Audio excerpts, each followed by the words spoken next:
Okay, moving on to lesson 11. I did lesson 10 yesterday. It's up there and you should be able to see it if you didn't get a chance to go through it. Loops in Java, they're not drastically different than the loops in Python, so that should be relatively comforting in the fact that there's not a ton different in the syntax. So we're going to use, there's three different types of loops that you can use: while, for, and for each. We won't do for eaches until we get into arrays in a module later. So I'm going to focus mostly on while and for. So I have an example of a while loop to start off with. So I have a variable called x. The value of the variable is 3, and then I have a while loop. So the conditions of the while loop come right after in brackets. And they say, and then it just plays out just like a method would. Okay, so you have no semicolon here. Everything that's going to occur inside the while loop has to be inside its own set of curly braces. Okay, so while x is greater than 0, print out x. So the first thing the loop is going to do is print x. Then it's going to change the value of x. And it's going to do that by saying whatever the value of x is currently minus 1.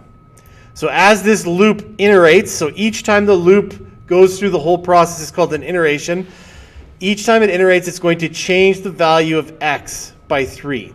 So the termination point is going to be the instant this statement is false.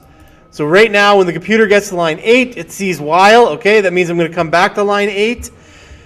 X is greater than 0. Okay, x is greater than 0. This is true, therefore I'm going to do this. So it goes through the first time, and it prints out the value of x, which is 3. Then it minuses 1 from x. So now x becomes 2, and it loops again. It checks this statement. Is x greater than 0? X is 2, so yep, x is still greater than 0, so it iterates again. It prints out 2, and then it minuses 1. Comes back up to line 8. The value of x is now 1, still greater than 0. Prints out 1, minuses x to 0. And now when it comes back up to here, the value of x is no longer greater than 0. So when we run this, we can see it's not going to iterate this loop that last time. Because as soon as the value of x, as soon as this statement is no longer true, it terminates the loop. So now it's going to bounce down to line 13 where there's nothing and the program is completed. Okay, so even though we're saying 0 is the endpoint, it's not going to print for 0. It's going to stop. Now the next section in that lesson just says how could you get it to print to 0, and obviously you just change the termination point to be minus 1. And then when you print to this one, it goes through that fourth time and it prints out the value of x at 0. Okay, you could also change it to be equal to. Okay, so a comment from a student just said you can change it to be equal to. So instead of changing the value of x, you could say while x is equal to 0. Okay, well actually it won't print at all. So we'd want to go greater than or equal to. Okay, so then it'll print the exact same thing, because on that last loop, when x minuses 1 from 1 and it becomes 0, this statement is still true. X is still equal to 0, and that statement comes out true. So then when it becomes negative 1, the loop iterates back up to here, and the statement now becomes false because x is minus 1. So it's no longer greater than or equal to 0. Okay? That is the first page of this one here. The next one is the same thing, except for instead of saying x minus 1, we're just using the for loop. Okay, and a for loop is just the same as it was in Python. The difference in the syntax is just a little bit different. Okay, so this is our start point. This is our termination point, and this is our increment. All right, so this loop, when the computer sees for, it knows it's going to loop. So it comes in here and it sees the value. It wants us to print the value of x. So it comes through and it checks, okay, the integer x is equal to 3, and it's going to stop when it's greater than or equal to 0. Okay, so, and then it's going to -1 each time. So the first time through, it's going to print 3, comes back up to here. The value of x is now 2. Is that greater than or equal to 0? Yes, it is. So it iterates again. Because of this, it minuses again. The value of x is now 1. And so on and so on and so on. So when you print it out, okay, it's going to print, because we use that greater than or equals to, it's going to print the 0. Now if we take away that equal, when we print it, it only prints 3, 2, 1. All right, the greater than or equals to is what will make it include the 0. Now when you look at these two options, which one contains less work? I don't know. It's kind of close. For the most part, programmers will use while in situations where they don't know how long something is going to run for. They'll use for when they know the exact parameters and number of times they want it to loop. Okay, so that's the biggest difference between the two. All right, so we have a graphic here of the while loop and how it works. All the loops are the same. This is your condition. If it's false, carry out what you're supposed to carry. If it's false, skip the loop and move on. If it's true, run whatever's in the loop and come back to the top. If the condition's true, run the loop back to the top. And over and over and over again until that condition is false. All right? You can use a while loop to repeat the body of a loop a certain number of times as shown above. However, a while loop is typically used when you don't know how many times you want to loop. So in this one, we can use the index of method to have a loop repeat in your program and replace specific parts of variables within your program. So when we look at our program that we have right here, we have a long 111 happy 1 if. Okay, those are supposed to be else, so there was a mistake at some point. So rather than go into each string and replace that, we can say, using the while, first of all, we create a variable called index and give it a value of 0. Now within our while loop, we're going to say message. So this is our message. This is the variable message. This is the value of that message. Okay? And then we use the index of method and we say every time you find a 1, this is what's going to determine whether or not the while loop iterates. Once you can't find a 1, okay, if there's no 1s left in there, that's when the loop is going to terminate. Okay? So as soon as there's 1s in the message, it's going to run, and once there's no 1s, the loop is going to stop. Okay, so now we change the value, we modify the value of index, and say we want it to be the message index 1. All right, that's going to help us search for those spots where 1 is, and then we use the substring to. We're not altering the string method. Remember, strings are immutable, so you can't change them. You're going to create a new string within this while loop. Okay? So we say message is now going to equal message.substring. We're going to go from point 0 to wherever index tells us to go. So that's any point there's a 1. And then we're going to add a 1 to that, and then message substring is our endpoint here. Once it's gone through to all of those 1s, okay, it's going to replace it for us. Okay. And then the other thing you do down here, the other part here is infinite loops. I did this in Python. All this does is your condition never changes. And if your condition never changes, then your loop will continue to go forever and ever. So this is an infinite loop because I have nothing that can change this value here. This value is going to stay true forever. So as soon as I run this program, it's going to continue to run as a loop over and over and over again because there's no endpoint. You make a variable like while something equals true, so then you can cut off the infinite. Yeah, and you can you could create a variable that changes based on some outside factor or based on the number of times it loops, or you can have a question within your loop to the user saying, would you like to continue, yes or no, and then the choice the user makes influences the variable to true or false, which can terminate the loop. So there's a bunch of different ways you can do. This is an obvious infinite loop. Typically, if you do have an infinite loop in your program, it's an accident. You just want to try and avoid it. Sometimes it can jam up your computer. I did it one time in Python teaching a lesson, and I used an infinite loop, and my computer froze. But for the most part, it'll just run until you stop it. So it's like Python.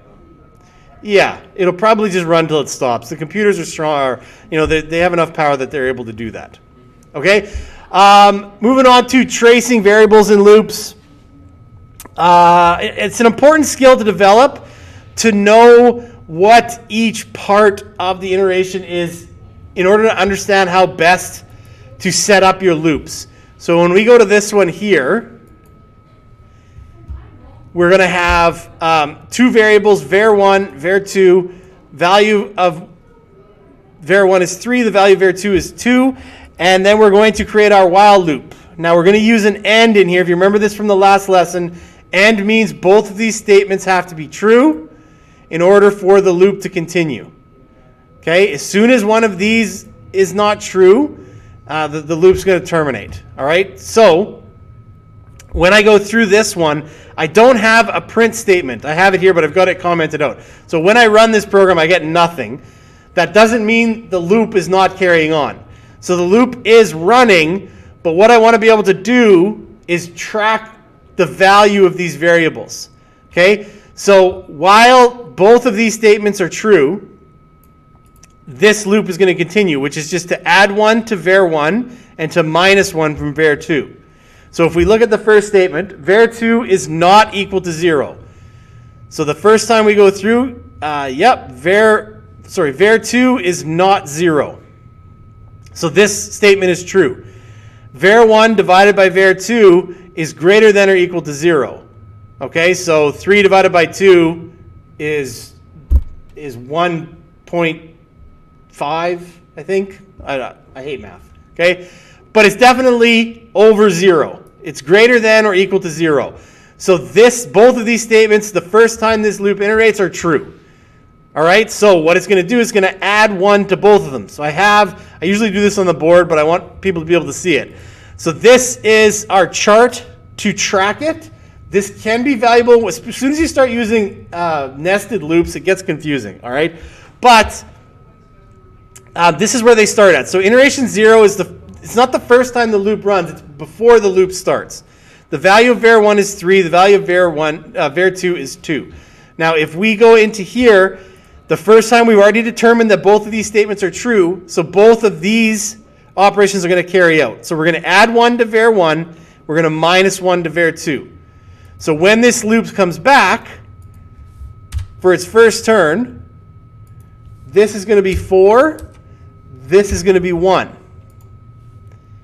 Okay, we added to var1, we minused to var2. So that's where our value sits. Okay, so we can see that right here. That is displaying on your screen. Okay, good. So it started at 3 and 2. We added 1 to var1. We minus 1 to var2, so it's 4 and 1. So now if we have to come back up here and check if this is still true, var2 is not equal to 0. So we look at the value of var2. It's not equal to 0, so this is true. var1 divided by var2 is greater than or equal to 0. Well, 4 divided by 1 is 4. So this is still true as well. So this loop can iterate again. So we go down and carry out these two. For loop 2, var1 is 5, var2 is 0.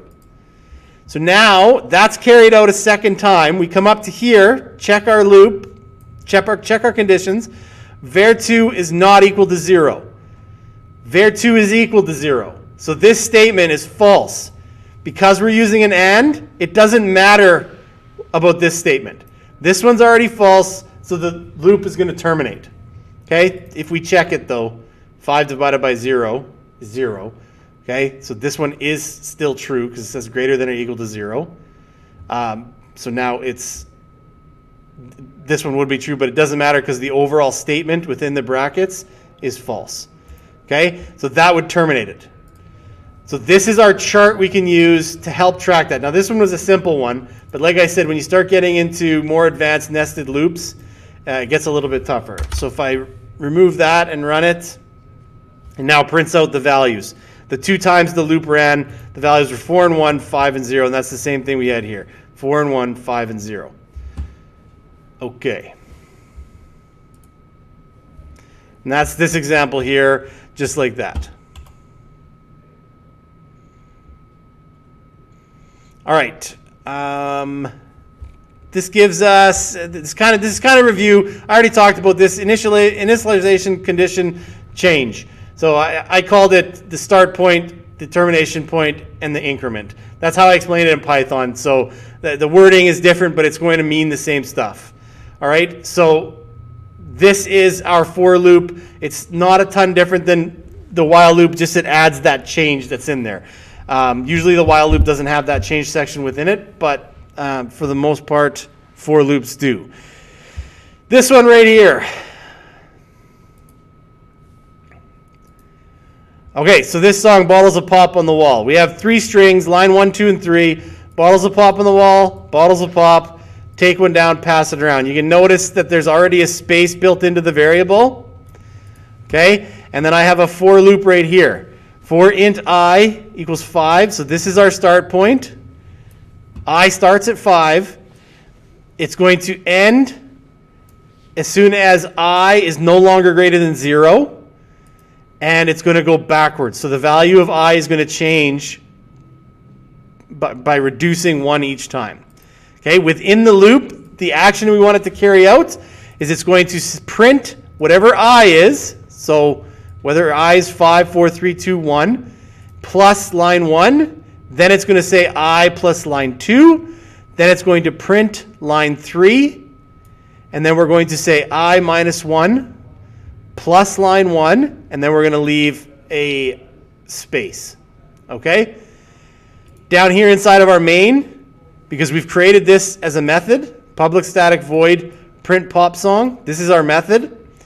Inside the curly braces for that method is all of the actions we want to take, which includes our loop. Now we're going to call that method right here.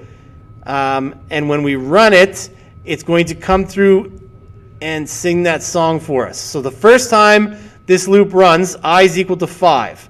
So it prints out 5 bottles of pop on the wall, 5 bottles of pop.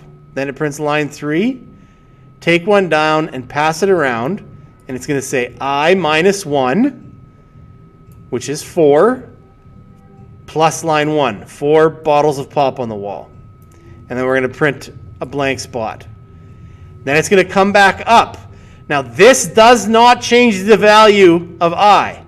This is just a print statement. The value of I is changed here, which is now 4. So it does the whole thing again for 4. And when we run this, we'll see that it prints starting at 5. 5 bottles of pop on the wall, 5 bottles of pop, take one down, pass around, 4 bottles of pop. And it's got a space which is created by this print statement right here, because we use print line. Okay, and it's got a space between each stanza of our poem or whatever this is. Okay, and it prints it all the way down until the value of I is 0. After that last stretch, the value of I is 0. I has to be greater than 0 so that the link terminates. Or sorry, the loop terminates. Okay, that's a more advanced loop for you to go through. And then this is just the same thing, but it's just, I don't have an example of this one, but what it's doing is it's saying you can find out the number of times your loop is going to execute based on this little formula. So you take the largest value that your loop can have, that your variable can have, and the smallest value and minus them, and then add 1. So if we look up here, the largest value of this loop is 5. The smallest value is actually 1. The smallest value isn't 0 because the loop terminates at 0. The smallest value is 1. So we say 5 minus 1 is 4, plus 1 is 5. So that loop ran 5 times. And if we go and look at it, that's how many stanzas of the song we sang. 1, 2, 3, 4, 5. Okay, that's all this section is down here.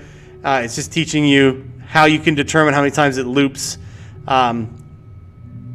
without running the actual program. Okay, you can also calculate the number of times the loop executes as the value that ends the loop minus the starting value. In this case, this loop ends when I is 3, so 3 minus 0 equals 3. So it loops 3 times. We can do the same thing with this one and say the largest value that this one will hold will be 2 minus 0 is the smallest value because that's what it starts at, plus 1 is 3. So both of these are methods to figure out how many times a loop will execute. Okay, this one got me a few times before I was able to figure it out. Nested loops. They can be relatively confusing. So if we look at what's happening here, we say for the int row equals 0, so here's our start point. We are going to have this loop iterate until row is less than 5. Okay? And it's going to go up by 1 increment each time. But within our for loop, so as soon as this is, the start point is set, as soon as it's not at the termination point, another loop runs. This loop is going to run until int col is less than 10, as long as it's less than 10, and it's going to go up by 1 each time. So each time this loop iterates, it's going to print a star. And then once the loop finishes, it's going to print a money sign. Now here's where I messed it up. I thought this loop would loop 1 time, and then it's canceled and done. So I thought it would print out 10 stars, because it started at 0 and go until 9. That's 10 stars. And then it would print out from 0 to 5 money signs. So I thought you'd have 10 stars, and then 5 exclamation marks. But that's not what's going to happen. This loop terminates after doing 10 stars. Then it goes on to line 14, and it prints off a money sign. But this loop is not finished. This one finished, but this loop didn't finish because the value of row is still less than 5. So it comes back up to here. Row is 1. It does this loop again. So now we're going to have 10 stars again and a money sign. Back up to here. Row is now 2. 10 stars and a money sign. So we're going to end up with 5 rows of 10 stars and a money sign at the end. Okay? 10 stars, money sign. 1, 2, 3, 4, 5. All right? That's how nested loops work. Just because the loop terminated once doesn't mean it's going to terminate forever. If it's inside of another loop, it will run again. Okay? And this last part here just tells you how to determine nested loops. The number of times a nested loop is executed is the number of times the outer loop executes times the number of times the inner loop executes. So 4 minus 1 plus 1 equals 5 times the outer loop executes. 9 minus 0 plus 1 is 10 times the inner loop executes. And you times the inner loop by the outer loop, and you get 50 iterations of that loop. And when we look here, we have that loop occurring 10 times, 10 times, 10 times, 10 times, 10 times for 50 repetitions.